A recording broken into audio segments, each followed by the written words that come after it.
I'm Alan Rangan, General Manager of Gumach Corporation Limited. We're based in Ski Beach, Kunyanara, out in the Northern Territory, near the town of Nhulunbuy. Our overall objective is to create as many job opportunities as possible for the local Yolngu people. We supplied the timber for the Darwin Botanical Garden project. Having seen the timber that was displayed there, we were contacted by tourism entity and then we were contracted to supply the timber for the trophies. Obviously, it was a very, very exciting time for everyone to see our timber being displayed in such an event as the Brolga Awards. Timber is Darwin stringy bark, also known as Eucalyptus tetrodonta. It's a very dense timber compared to pine, very hard timber.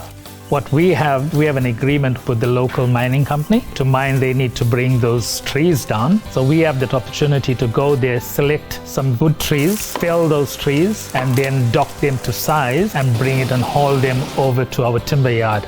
In this case, we had to cut the wood wider than we will normally cut, then brought over to our factory, where it is then dried in a kiln so that we can get the moisture levels down. And after that, it is cut to size to what the customer needs. So that will involve planing, going through a planing machine, sanding further, and then send them for finishing. My name's Craig Kirby. I'm from Darwin, born and bred, and my business is Kirby's NT. We've been operating in the territory for over 30 years. Family-owned business, family-run. I got my daughter working in here and my wife's working in the shop as well. We vary works there. We go from industrial engraving with the lasers, router engraving, and UV printing.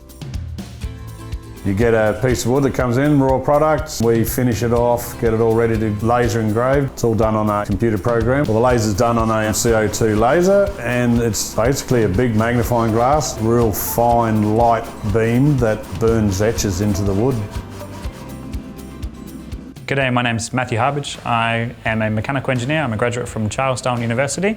I work here for the advanced manufacturing lines as a 3D printing engineer. We're trying to bring CDU into the forefront of advanced manufacturing as well as training so that we can offer this to apprentices as well as work experienced people and other engineers here at the university.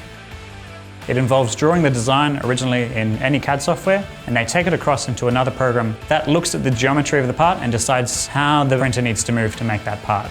We have to load a substrate into the printer. For the process of the Brolga Awards, it's going to be an aluminium plate in the shape of the territory. So we load that onto the printer, then we select a specific set of print constraints and print settings. In the case of the Brolga, it's about 30 bars of pressure and 500 degrees that we heat the printer up to. That typically takes about 10 minutes. And then once we press start, we start feeding metal powder into the gas stream, and that metal powder is deposited onto the territory shape, and that's the part that starts forming.